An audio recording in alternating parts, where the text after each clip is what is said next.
Canal Supercrack Estrella presenta. Orwell acertó.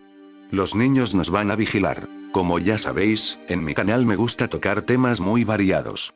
Solo hago un vídeo si el tema me ha impactado realmente. Hoy os traigo uno que más que impactar, me ha dejado furioso e impotente. Una noticia que parece surrealista pero que no lo es. Es verdad, ya he hablado mucho sobre el nuevo orden mundial, sobre el control mental, la manipulación a la que estamos sometidos diariamente, alteraciones climáticas, etc. También he hablado sobre el fantástico libro de Orwell 1984. Y se me ha ocurrido que a lo mejor Orwell era un viajero en el tiempo. Escribió su libro como advertencia para las futuras generaciones. Fue publicado a finales de los años 40 del siglo pasado. Yo lo leí varias veces desde mi adolescencia y cada vez descubría cosas nuevas en las que no me fijaba antes, y ahora con horror observo que todo lo que escribió se va cumpliendo poco a poco. ¿Cómo lo supo? ¿Era un viajero del tiempo o un vidente? Pero no es un video sobre los viajeros del tiempo. Va sobre lo más sagrado que pueda tener un ser humano. Los hijos. Repito que lo que he descubierto me ha dejado asqueado y furioso. Lo dedico a todos los escépticos que todavía no se dan cuenta de que existe un nuevo orden mundial y cada vez valemos menos para la élite que nos controla. Nos vamos a Escocia. Un país de poco más de 5 millones de habitantes. Su capital es Edimburgo. Un lugar maravilloso para visitar y disfrutar de los paisajes verdes. Pero también sabemos que antes de aplicar cualquier técnica de control mental a nivel global, lo prueban en un país chiquitín. Con las vacunas y virus practican en África más profunda y no nos enteramos realmente de lo que está pasando allí ya que los nativos no tienen medios para divulgar los hechos. En los países más desarrollados se hacen otros tipos de experimentos. Se mide el grado de aceptación o rechazo entre la población, un montón de equipos de científicos de toda clase controlan el proceso, etc. Y para estos fines no vale un país como China, por ejemplo, o India. Demasiada población que sería imposible de controlar en caso de que las cosas salieran mal. Mejor un país pequeño en el norte de Europa, del que casi nunca vemos noticias en la tele. La mayoría de nosotros lo asocia con Carlos de Inglaterra y su falda escocesa al viento. Y ya está. Pues están pasando cosas de lo más interesante allí, cosas tremendas. Parece que los programas para vigilar nuestras vidas hasta el más recóndito rincón, no se limitarán a la vigilancia de nuestras telecomunicaciones, al monitoreo constante de nuestra actividad en las redes, ni a la omnipresencia de las escrutadoras cámaras de vigilancia en las calles. En algunos países ya se están empezando a crear elaborados programas para conseguir que los niños vigilen y denuncien a sus propios padres y familias. Un ejemplo de ello lo tenemos en un polémico programa de vigilancia escolar que se está iniciando en Escocia. Los escolares de Escocia serán sometidos a pruebas psicológicas encubiertas como parte de un nuevo programa de vigilancia impulsado por el gobierno escocés. Mediante este programa, cada joven y niño de Escocia será interrogado sutilmente en la escuela sobre su vida privada y su hogar y se le pedirá que complete una serie de cuestionarios intrusivos, con el presunto objetivo de asegurar el bienestar de los niños y de saber si sus padres los tratan adecuadamente. Entre otras cosas, estos cuestionarios les preguntarán a los niños si sus padres les hacen sentir especiales o si consideran que viven en un hogar acogedor, entre muchos otros detalles personales destinados a vigilar a los padres a través de los ojos de sus propios hijos. Pero quizás lo más inquietante no serán las preguntas en sí ni los exámenes regulares a los que serán sometidos los niños en la escuela, sino que las respuestas de estos serán almacenadas en una gigantesca base de datos del gobierno, que elaborará perfiles de alumnos y de familias. Y luego esos datos serán analizados para seleccionar a determinados alumnos que posteriormente serán sometidos a una investigación bajo el programa Named Persons, que asigna como tutores o vigilantes estatales a funcionarios concretos, maestros o visitadores médicos, que aconsejarán a los niños y a sus familias sobre cómo deben afrontar sus problemas.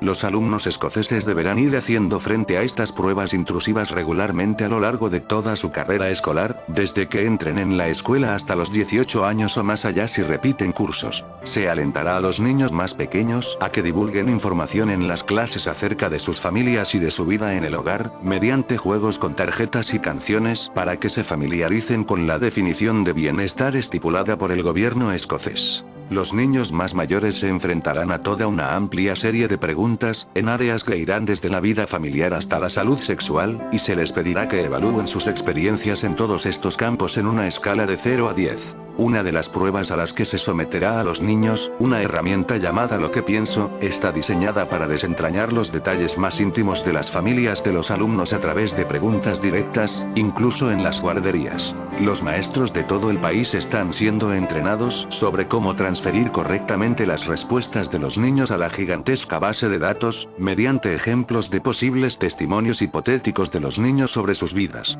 Por ejemplo, uno de los ejercicios de entrenamiento incluye a un hijo varón, llamado genéricamente J, que explica en clase que no echa de menos a su madre cuando pasa la noche con su abuela.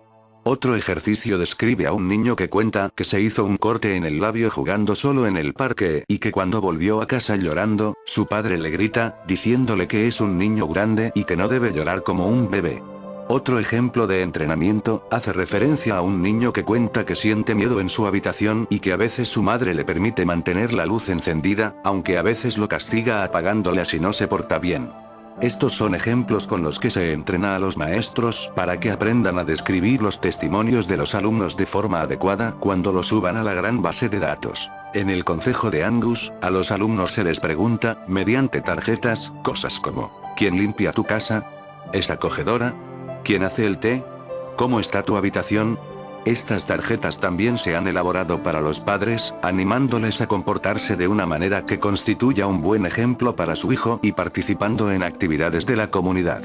Las tarjetas fueron desarrolladas por el Concejo de Angus y están siendo utilizadas por otras autoridades locales escocesas. Pero en Escocia, este programa tremendamente intrusivo ya ha levantado un fuerte rechazo, sobre todo cuando a los niños más mayores se les pregunta si beben, fuman o cometen crímenes y sobre si se sienten cercanos emocionalmente a sus padres. Algunos expertos denuncian los peligros de estos test de vigilancia y los activistas denuncian que los equipos destinados a entrenar a los maestros para que elaboren estas pruebas ya están aconsejando a los docentes que oculten a los padres la verdadera naturaleza de la elaboración de perfiles. Simon Calvert, director de la campaña en contra del programa Named Persons, afirma que las últimas revelaciones sobre lo que pretenden hacer les resultan espeluznantes. Los padres van a tener que pedirle a las escuelas y a las autoridades locales que dejen de espiar a sus hijos.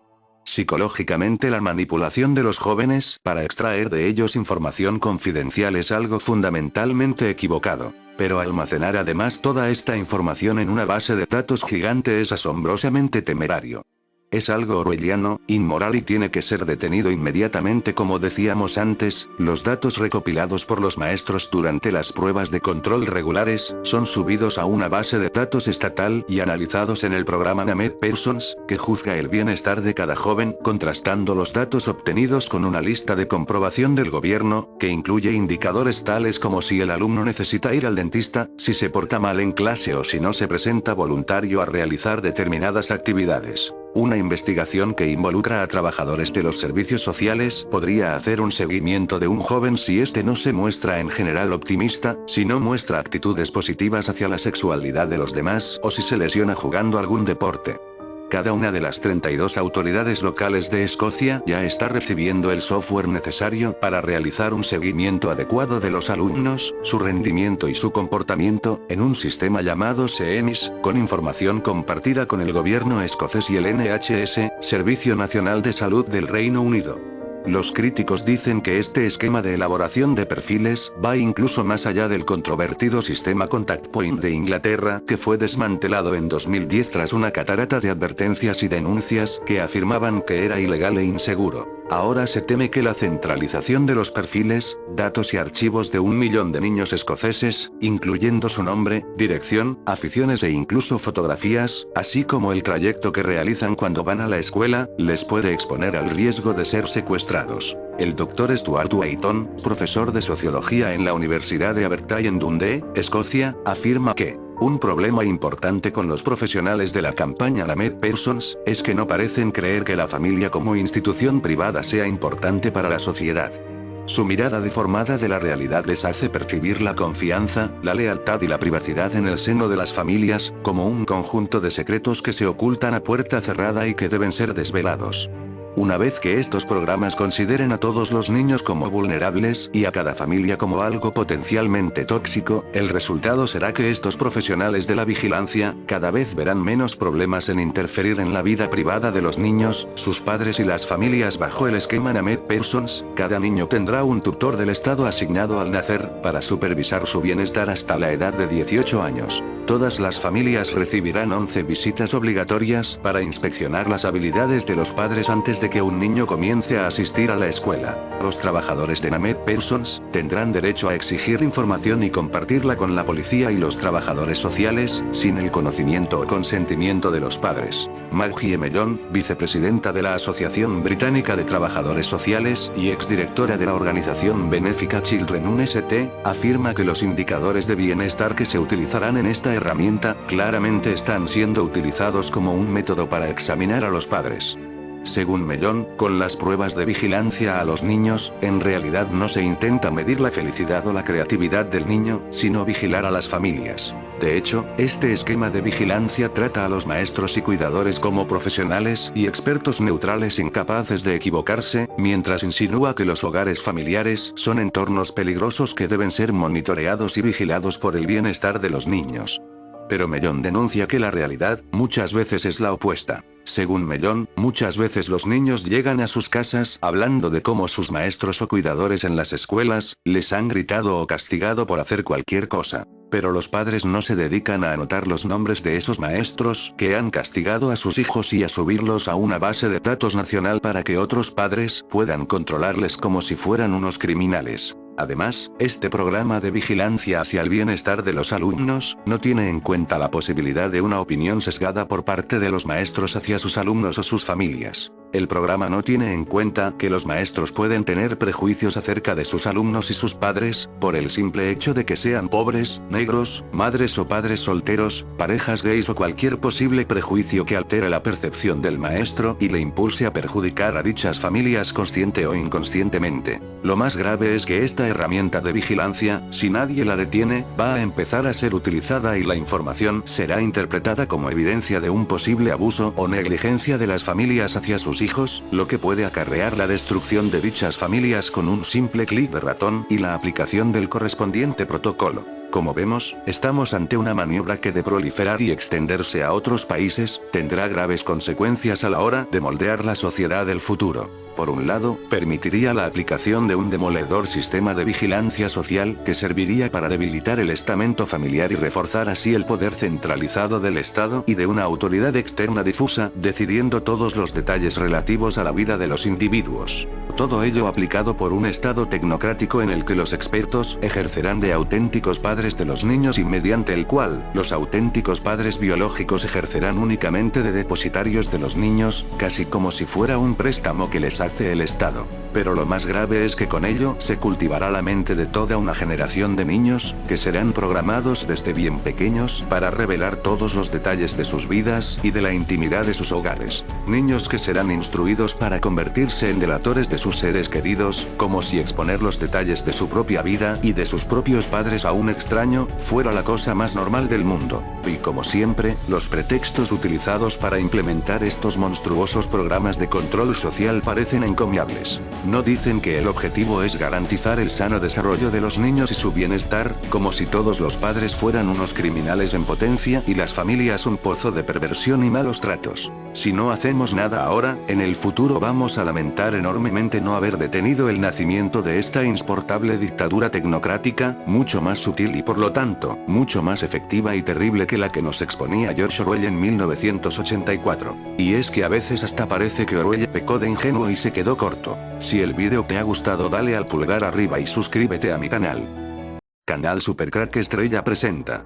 El monstruo del lago Ness está en Londres. Hace unas semanas hice un video sobre el acelerador de partículas CERN y del aumento de su actividad en el mes de marzo, lo que provocó más apariciones de seres y fenómenos misteriosos en todo el mundo. También conté de que estoy convencido de que el CERN está en busca de la inmortalidad y para eso necesita abrir portales dimensionales a otros mundos para así poder lograr su objetivo principal. Estos experimentos son muy peligrosos, según muchos científicos, ya que pueden crear agujeros negros que nos engullan a todos. Los seres de otras dimensiones aparecen a través de los portales creados por el CERN y se hacen visibles. De allí la gran cantidad de fotos de criaturas raras de todo el mundo, pero ninguna captura que sepamos. Se van a su mundo por el mismo portal dimensional. Pues bien. Hace unos días en el río Támesis en Londres un hombre que iba en el teleférico en Greenwich grabó algo enorme que se movía bajo el agua y luego apareció brevemente y que, según los testigos, se asemejaba de una forma asombrosa al monstruo legendario del lago Ness. Algunas personas dicen que el objeto es una cría de ballena, lo cual podría tener sentido. En 2006, una joven ballena fue descubierta nadando por el mismo río y desde esa ocasión han sido vistas varias en ese lugar. Pero las ballenas no tienen dos jorobas y no se mantienen tanto tiempo sumergidas. En este caso el monstruo salió una vez a la superficie y ya no volvió a salir. Desapareció. ¿Se trata de una evidencia de que Nessie se encuentra en el río Támesis? ¿O es cierta mi versión sobre los portales dimensionales? Se abrió uno y de Dios sabe dónde Nessie vino a Londres para luego desaparecer, como la ha hecho siempre hasta ahora. Os invito a ver mi otro video sobre el CERN y los portales dimensionales. Juzguen vosotros mismos. Si el video te ha gustado dale al pulgar arriba y suscríbete a mi canal.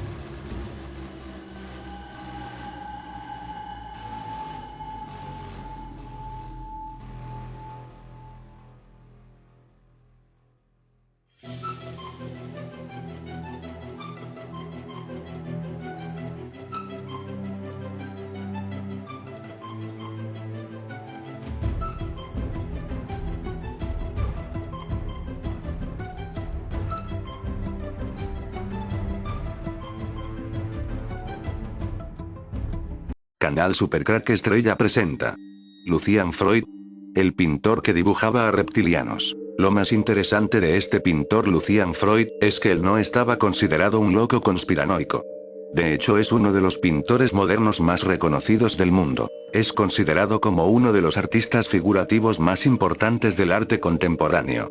Recibió la Orden del Mérito del Reino Unido. De hecho no podrás leer nada en ninguna parte de que este señor, Lucian Freud, pintaba reptilianos, porque esa es una apreciación mía. Un día pude ver un cuadro de la reina Isabel de Inglaterra, y lo primero que pensé es que era un reptil pintado por alguna persona de las muchas que hablan de la teoría de la conspiración reptiliana. Pero resulta que quien pintó ese cuadro estaba considerado hasta el 2011 el Dalí del siglo XXI. Sus cuadros valen millones de dólares. Me puse a estudiar la obra de este pintor y resulta, desde mi forma de ver, que no solo pinto a la reina Isabel mitad humana, mitad reptil, sino que todas sus pinturas tienen estas características de los reptiles. A mí personalmente me produce rechazo este pintor. Tal vez porque se percibe la maldad y falta de la humanidad detrás de sus personajes. De hecho, llegué a pensar que pintaba muertos. Cadáveres, colocados en determinadas posturas. O muertos vivientes que parecen ser algunos personajes de nuestra vida, como lo puede ser la reina Isabel. Siempre me he preguntado cuántos años tiene esta mujer. No envejece, siempre está igual, con la misma mueca maligna en la cara, con la mirada fría y muerta, diría yo. La mirada de un reptil. Si miras el cuadro que pintó de la reina Isabel, podrás observar que su barbilla tiene un color verdoso, como lo tendría un reptil, y además no se corresponde ese color con el resto de la cara. La boca parece deformada y demasiado grande, y en los ojos se puede apreciar el iris reptil tan famoso de los reptilianos. En esta pintura aparece con la corona puesta en la cabeza como si quisiera lanzar un mensaje. Recuerdo una canción muy famosa del grupo inglés Sex Pistols que decía que la reina Isabel no era humana. Dice así la canción: Dios salve a la reina, a su régimen fascista. Este, te convirtió en un subnormal, una bomba de hidrógeno en potencia.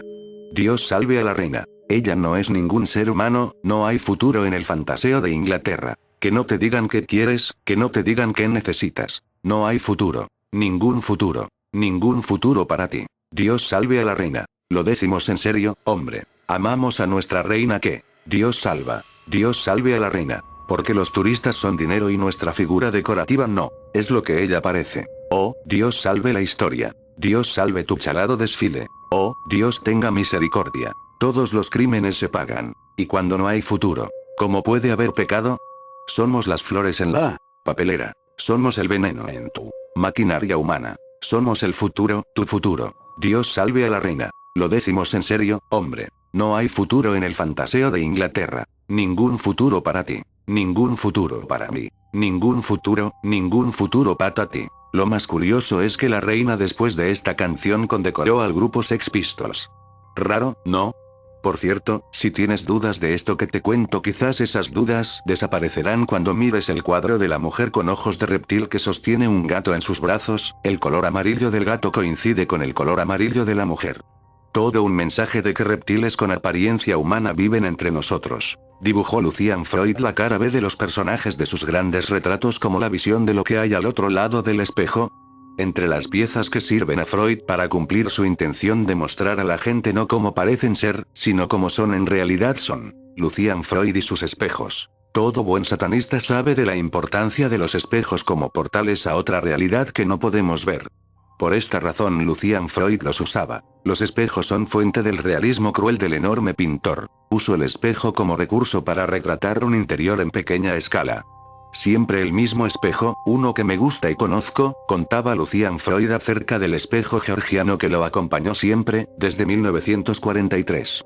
Era una de las dos cosas que tenía en su departamento con vista al canal, en Londres.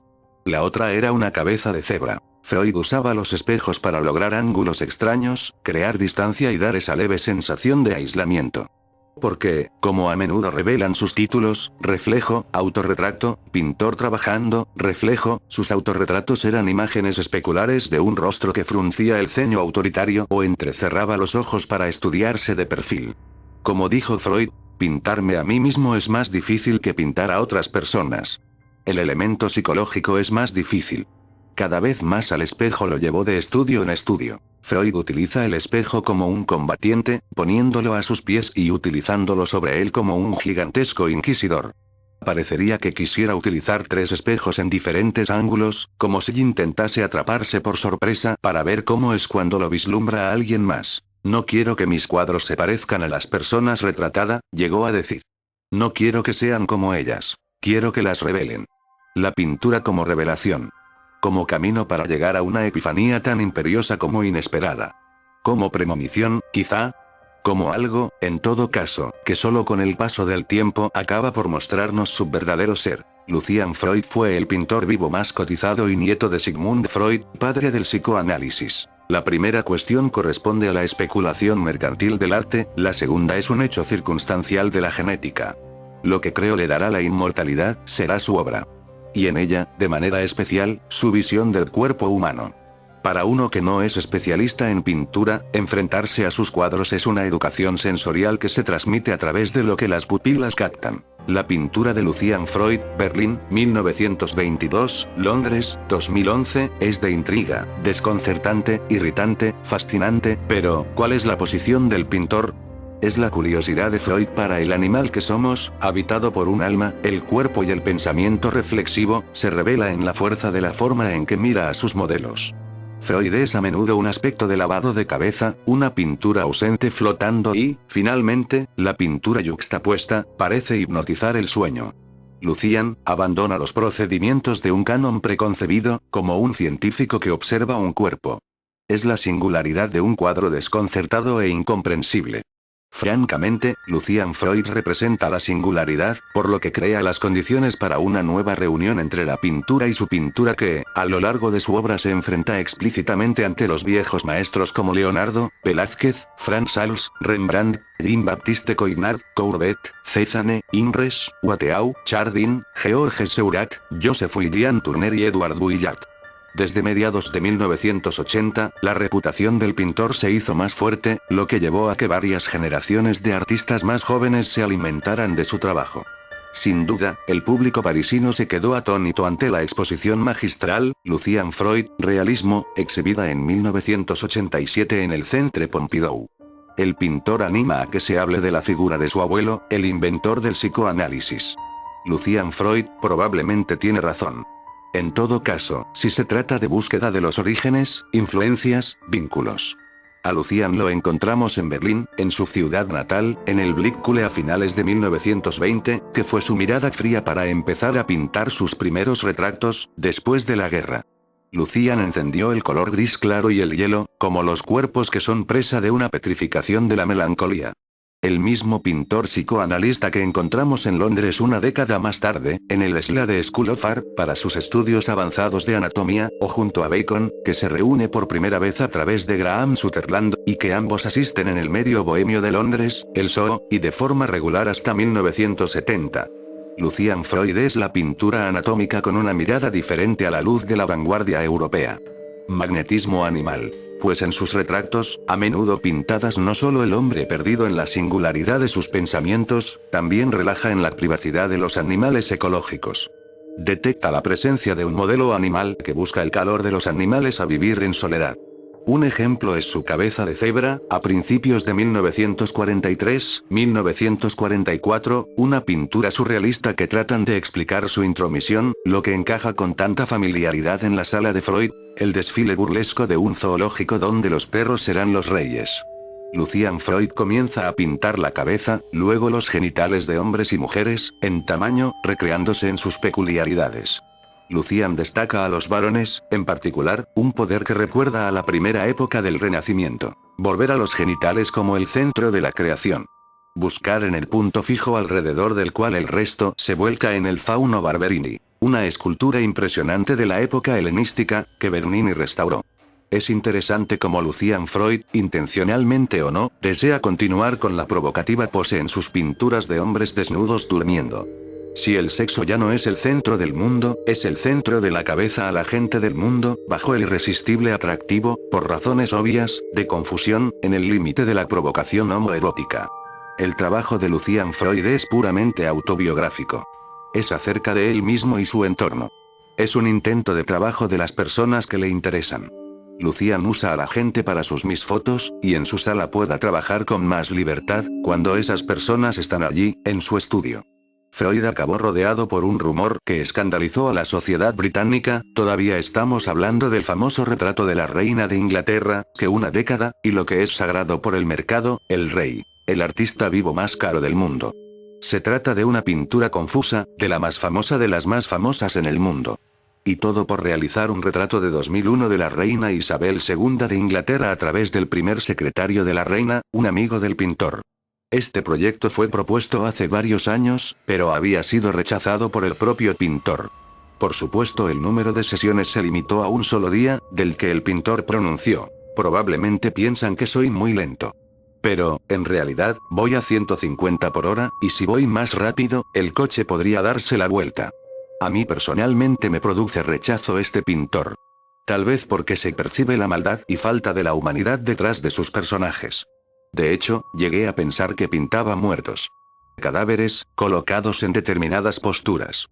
O muertos vivientes que parecen ser algunos personajes de nuestra vida, como lo puede ser la reina Isabel. Siempre me he preguntado cuántos años tiene esta mujer. No envejece, siempre está igual, con la misma mueca maligna en la cara, con la mirada fría y muerta, diría yo.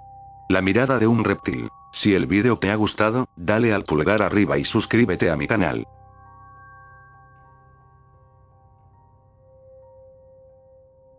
Canal Supercrack Estrella presenta. El anuncio japonés maldito y bebé decapitado. ¿Verdad o leyenda urbana? Hoy me apetece hablar de una leyenda urbana que, de ser cierta, me pone los pelos de punta. Yo siempre digo que detrás de cada cosa que no entendemos o no queremos aceptar hay fuerzas que las personas no podemos controlar.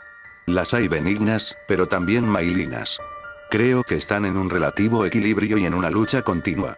Cuando una de esas fuerzas tome ventaja considerable, llegará el día X, llamadlo apocalipsis en caso de la victoria de las fuerzas del mal o, por el contrario, el día de la segunda venida, si vencen las del bien.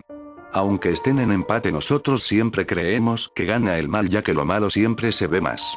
Los humanos somos como moscas. Nos atrae lo macabro. Por lo tanto, en un periódico, por ejemplo, siempre vamos primero a la página de sucesos. Los japoneses son muy diferentes al resto del mundo. Su cultura, su código de honor, sus tradiciones muchas veces nos parecen inquietantes. Lo mismo pasa con la publicidad, que es muy distinta a la que estamos acostumbrados nosotros. En la década de los 80 la empresa Kleenex lanzó 3 comerciales japoneses para sus productos. Uno de ellos mostraba a una mujer hermosa vestida con una especie de toga blanca y un niño de unos 2 años vestido de un ogro del folclore japonés. Los dos estaban sentados en un pajar.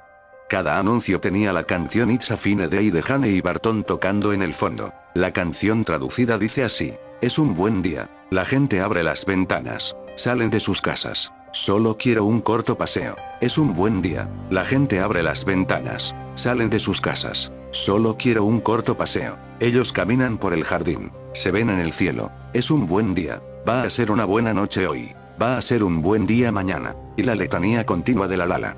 Sin música, solo voz. Muchos espectadores encontraron el anuncio inquietante. Algunas quejas afirmaron que la música sonaba como una maldición alemana, aunque las letras son en inglés. Debido a su ambiente inquietante, varios rumores comenzaron a circular sobre el elenco, como las muertes prematuras del equipo a causa de accidentes y el embarazo de la actriz principal de un bebé demonio. También es muy curioso que en un anuncio el bebé demonio está contento, pero en el otro está muy enfadado, con los brazos cruzados sobre su pecho. Me pregunto por qué está tan enfadado. ¿Por qué mandaron este mensaje en un comercial que se ponía cada 2x3 en Japón y a todas horas del día? Todos los involucrados en la producción murieron antes de que el anuncio viera la luz. La actriz es la única que queda con vida, según los rumores. Después del rodaje se decía que tuvo un embarazo de un bebé demonio. Se sabe también que al poco tiempo después de grabar sufrió un problema mental muy grave y se retiró de la actuación. Fue internada en un psiquiátrico durante muchos años. Ahora hay gente que dice que está viva y trabaja en Japón. Otra versión es que se suicidó colgándose de una soga en la clínica. El cámara que grabó el anuncio tuvo una muerte atroz. Se quedó encerrado en una sauna cuando se produjo un fallo eléctrico en la maquinaria y se quemó vivo. Lo del niño fue peor aún. Varios días después de grabar sufrió horribles pesadillas y múltiples parálisis de sueño. Eso duró 3 noches. Al cuarto día salió a la calle con su madre y lo atropelló un coche, dejando el cuerpo decapitado. Dicen los testigos de aquello que la cabeza salió volando y rebotando como un balón de rugby varias manzanas. Más cosas que te ponen los pelos de punta. Se dice que si reproduces el comercial con SAP, la voz de la mujer que canta se transforma en la de una mujer vieja. Si lo grabas y después lo reproduces, el demonio rojo se hace a full. Es entendible por qué la gente empezó con esos rumores. Solo hay que mirar la tétrica atmósfera que te muestra el vídeo. La sangre roja de fondo, el demonio bebé, la voz etérea cantando, y todo eso a cualquier hora del día. Se dice que si lo miras a las 00 pm, con luces apagadas y solo en tu habitación, el comercial se torna muy diferente y diabólico, la música cambia dramáticamente a una más tétrica y el vídeo empieza a distorsionarse. Mucha gente se suicidó después de verlo. Yo vi el anuncio. No a las 12 de la noche ni pienso hacerlo. Como os he dicho antes, hay fuerzas que no podemos controlar, así que creo que no vale la pena intentar hacer la prueba. Por si acaso, si el vídeo te ha gustado dale al pulgar arriba y suscríbete a mi canal. Fantasmas en la CTRA Carmona, Lora del Río. Caso Carretera de Carmona, Lora del Río. Los seres dimensionales con las piernas cortadas. Año 2009. El mismo año del Festival de la Bestia ocurría esto. Aparecen fantasmas en la toma de posesión de Barack Obama. Foto panorámica de la toma de posesión del presidente Barack Obama. Foto panorámica de uno de los fantasmas. Revisando una foto panorámica de la toma de posesión del presidente Barack Obama, dimos con una fotografía que no tiene una explicación muy lógica. Como película de terror de Hollywood, en el único corredor vacío, flanqueado por un lado por una reja y por el otro por fotógrafos autorizados al magno evento, aparecen unas piernas caminando pero sin cuerpo. Mirando detenidamente la foto, pueden ver que de las piernas se esfuma el resto del cuerpo como si de un fantasma se tratara. Inclusive, la sombra de esta fantasmagórica imagen, aparece a lo largo reflejada en el piso como si en verdad estuviera completo. Es aterrante ver estas piernas con jean y zapatos, caminando solo por esta acera cortado a la altura de las rodillas. Ni que fuera el difunto expresidente Ronald Reagan, que le encantaba andar con jean y zapatillas cómodas. Buscando explicación a tan aterradora imagen, si el camarógrafo que tomó la foto hubiera cortado el cuerpo, no aparecerían las rejas que se ven claramente a través del supuesto fantasma. Pero esta no es la única aparición. En la foto panorámica que les mostraré más adelante existen otras peores. Una mano cadavérica parece tocar la cabeza de uno de los policías. Otro fantasma parece interponerse en el rostro de John McClane, desfigurándolo y mostrando dos caras en posiciones diferentes, pero eso sí pudiera ser un movimiento brusco de McClane. Este hombre que verán a continuación aparece sentado en las gradas y sin cabeza. Y para rematar, otro hombre aparece caminando por uno de los pasillos entre los asistentes, pero el cuerpo es un bulto negro difuminado. Definitivamente Hollywood se quedó chiquito con los fantasmas de Washington. No obstante, cabe destacar que ha sido la toma de posesión más concurrida y vista en la historia de los Estados Unidos, y que casi todas las grandes celebridades del mundo hollywoodense estuvieron presentes en la ceremonia. Esta es la foto panorámica. Busquen los aterradores fantasmas que asistieron a la toma de posesión del presidente Barack Obama. 5 gigapíxeles en la toma de posesión Obama. Esta es una increíble foto de la inauguración del mandato de la nueva administración de los Estados Unidos de América, disparada con 1,5 gigapíxeles. Al principio verás una simple y ordinaria foto, pero dirígete a donde está el zoom de la izquierda y sorpresa, podrás ver casi hasta las partituras de los músicos. ¿Quién aplaudió? ¿Quién no lo hizo? ¿Quiénes fueron los invitados y junto a quién se sentaron? A los que pagaron $8.300 US para estar hasta justo frente al presidente. En fin, es una foto tomada con una tecnología envidiable donde por salieron hasta estas horripilantes imágenes fantasmagóricas. Que las disfruten. El fenómeno de las apariciones en carretera es, en ocasiones, tildado de leyenda urbana por aquellos que recogen la noticia y se sorprenden de su aparente espectacularidad. Se habla a menudo de la chica de la curva. Rara no es la carretera que se engalana de tener su particular espectro que responde su aparición a un desafortunado accidente en la zona que acabó con su vida y que, ahora, goza con salvar al conductor que transita por ese mismo punto kilométrico de un disgusto. Si no fuera por la cantidad de testigos, de diferentes provincias que convergen en la misma carretera, de diferente credo y posición o cultura, se podría decir que se trata de una nueva historia de fantasmas al más puro estilo de Poe o Lovecraft. Sin embargo, los testimonios se agolpan de aquellos que han sido víctimas del misterio. Existe una investigación de J.M. García Bautista, contrastada y bien documentada directamente, con testigos y sobre el terreno, sobre la carretera que une Carmona con la Sierra Norte de Sevilla y en concreto con Lora del Río. Esa carretera es la A451, una carretera difícil que no deja de sorprender al conductor. No obstante, también tiene sus apariciones cuando se baja desde Lora del Río a Sevilla. Hay numerosos testigos que dicen haber visto allí a un chico de la curva fallecido años atrás en un accidente de tráfico mortal, así como unas piernas espectrales sin torso. Un equipo del programa de Cuarto Milenio también se desplazó a la localidad de Lora del Río donde numerosos testigos aseguraron haber tenido un encuentro con lo imposible en una zona concreta de la A451. Un punto kilométrico donde numerosos accidentes pueden tener relación con unas supuestas apariciones. Más extraño es el último vestigio del misterio de esa zona, aunque cobró más notoriedad al ser publicado en el diario local de Lora del Río en noviembre de 2013. Este se hizo eco de un insólito encuentro en la carretera A457 que une Lora del Río con Carmona, en el que narraba la impresionante experiencia de un conductor y su esposa que vieron cruzar ante su vehículo unas piernas espectrales. Desde entonces, numerosos testigos han visto extrañas apariciones y otros se han animado a contar la misma experiencia vivida por este matrimonio y que no habían contado antes por temor a que los tachasen de locos, como suele pasar en esta sociedad inculta. Esta zona, así como la Cuesta de las Doblas, ahora medio arreglada, está llena de curvas. No estaba ni está en el mejor estado. En esta carretera se produjeron accidentes de diferente consideración, desde simples reventones de rueda con volantazo y cuneta hasta accidentes en el que se cobró la vida de su ocupante, bien por caídas al canal y ahogamiento, lesiones, etc. Un señor, de José Jiménez Cámara, caballero de toda rectitud y credibilidad, regresaba de noche, en coche, desde Sevilla a la localidad de Lora del Río, junto a su mujer y su hijo y ambos expresaron su insólita experiencia aquella oscura noche, sin poder dar crédito a lo que vieron. Iban tranquilamente circulando, cuando de repente, saliendo del arcén, vieron sin lugar a dudas, unas piernas largas y oscuras, sin torso, cruzando la carretera hacia el otro lado hasta desaparecer por la parte izquierda. Eran unas piernas normales pero sin la parte de arriba. Fue como si el tiempo se hubiera detenido. Cuando vieron la extraña aparición, José pegó un frenazo. Asombrados y dudando de lo que habían visto, al reaccionar la pareja reanudaron su marcha de inmediato, comentando lo que habían visto con mucho temor y ansiedad por lo sucedido. Días después de su experiencia, Javier Pérez Campos de Cuarto Milenio regresó con José al lugar de los hechos. Un lugar solitario y de difícil acceso, pero, sobre todo, peligroso por el numeroso tráfico. Pocos días después, un periódico local publica el hecho y se abre la caja de Pandora. Numerosos testigos se deciden a contar que habían visto lo mismo que José Jiménez. Pero no solo fue testigo de estos hechos José Jiménez, 7 años antes en el mismo punto kilométrico de la A457 otro matrimonio de Carmona, Fernando Román y su esposa Mercedes Segura, que se dirigían desde Lora a su domicilio, vivieron lo mismo. Decían haber visto las piernas que cruzaban la carretera. La pareja observó aquella escena imposible sin poder dar crédito. A diferencia de José Jiménez, relatan que esas piernas, al principio no se les cruzaron, sino que iban en paralelo a su coche, muy despacio.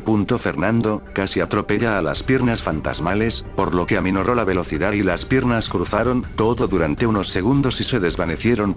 También este matrimonio fue entrevistado por Javier de Cuarto Milenio a la mañana siguiente del hecho, tan impactante como impresionante. Las palabras de esta pareja fueron: era como una niebla, que cruzó perfectamente delante de nosotros, lo vimos durante el tiempo que tardó en cruzar. No se me olvida, explicó el marido de Mercedes, Antonio López, vecino de una localidad cercana con el que J.M. García Bautista tuvo la oportunidad de entrevistarse. Decía sobre ello: no es la primera vez que se habla de cosas raras en esa carretera. Yo una noche subía, cuando vi que se cruzó delante mía lo que parecían dos piernas, pero me dije: Antonio, eso es imposible, y pensé que era algún animalillo que había visto mal. Un amigo suyo, cazador, Francisco Ramos, añadía: bajando de una cacería me pasó lo mismo, veníamos en el coche de regreso y me dijo Manuel: ¿qué es eso? ¿Qué es eso? Y vimos cruzar aquella cosa. Consultado sobre lo que vio, dijo: yo juraría por mis hijas que eran dos piernas, pero no dije nada. ¿Quién me iba a creer? El estereotipo de lo visto se corresponde con una visión de dos piernas normales, pero cuya parte superior no es visible. Los testigos no la pueden ver. Rafael Sánchez se encontró de cara con este misterio y decía: creía que era alguien que la luz del coche no le había alumbrado, pero aquello no tenía cuerpo de arriba, y prosiguió: se trata de unas piernas largas, sombrías, oscuras, que desaparecen en el arcén de la carretera. En algunos casos, se cruza y en otros va por el arcén. La zona de localización es sencilla, entre la finca El Judío y el cruce de Guadajoz, un tramo de 2 kilómetros donde el miedo se apodera de los conductores que temen ser los próximos en contemplar lo imposible. Como posible explicación, al bucear en la historia negra de la carretera, el equipo de Cuarto Milenio se topó con un trágico pasado. Es una zona con muchísimas curvas, peligrosa, y hay un canal que fue construido por los presos de una cárcel de la época de la Guerra Civil, cuenta una periodista de la zona. A lo largo de la madrugada, el testigo y Javier recorrieron el mismo tramo de la carretera en múltiples ocasiones, pero la ausencia de cualquier prueba hace que la opinión de los testigos y periodistas es que sea unánime. Es algo extraño de lo que no tenemos explicación. Cabe destacar que en este sitio han ocurrido muchos casos de accidentes, incluso en el río Guadajoz se han ahogado personas, un río que circula por la zona. También han habido ahogamientos al caer en él las víctimas de dichos accidentes, pero tan solo son hipótesis el tratar de explicar estos fenómenos bajo estos hechos luctuosos. A raíz de contar este episodio ante el periódico, fueron muchos los vecinos que se atrevieron a contar vivencias similares en esa carretera, que ha sido testigo de accidentes mortales, pero hay uno en especial que podría casar con la descripción de estas piernas espectrales. La gente del pueblo habla sobre uno en especial, el de un camionero que quedó cortado a la mitad por la cintura con el quitamiedos. También hubieron asesinatos y, para colmo, cerca de allí, en la carretera de Carmona, que une estas poblaciones, apareció en el año 2004 una necrópolis romana de 2000 años de antigüedad, donde se encontraron, entre otros, los restos de un niño, el cual se supone que se aparece en Saldauto, y de un hombre muy alto. ¿Podrían ser las piernas de la carretera las de este hombre o las del camionero?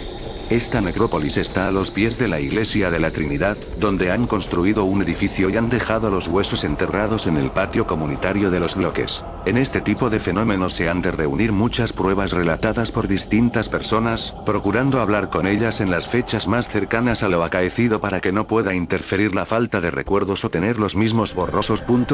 Esto porque a veces se pensará que porque, si han visto esto tanta gente, ¿por qué no se entrevista a todos a la vez y se ahorran en combustible? accesible y en tiempo los investigadores, entrevistando en el momento?